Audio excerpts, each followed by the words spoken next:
বন্ধু কি কবি ক? ধর আমি একটা অপরাধ করলাম, তুই কি আমার ক্ষমা করে দিবি? তোর জন্য 7 খুন মাপ। তুই আমার একবারে ক্লোজের না, ক্লোজ একটা ফ্রেন্ড। তা তুই এটা অন্যায় করবি, তাহলে তুই আবার ছাড় পাবি না, তা কে পাইবি? ধর আমি তোর বউর লগে পরকীয়া করতে, তুই বিষয়টা জানি না গেছিস, তখন তুই কি করবি? না বেটা, তুই ভালো একটা ফ্রেন্ড আমার, এটা আমার বিষয় না কখনো যে তুই এরকম একটা কাজ করবি। না ধর আমি করি, বিষয়টা করে ফেলাইছি আমি, বুঝছস? তারপর তুই কি করবি কত?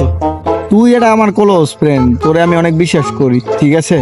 তা তুই করলে তোর জন্য একবারে সব মাপ, সব মাপ। বন্ধু এটা সত্যি কথা কি জানোস? আমি না তোর বললে সত্যি সত্যি প্রেম করি। বস শালা, তুই এটা কথা কইছো? আজকের পর থেকে তোর লাগে কোনো সম্পর্কই না, যা। তুই না একটু আগে কইলি যে আমার লাগে সব মাপ। তুই যে এতটা খারাপ এটা কোনোদিন ভাবতেই পারি না, যা আজকের পর থেকে তোর লাগে, তুই আমার চ্যাটের ক্লোজ বন্ধু। ধ্যাৎ। Ini aktifnya ada aneh. তুই অত বিপদে গেল।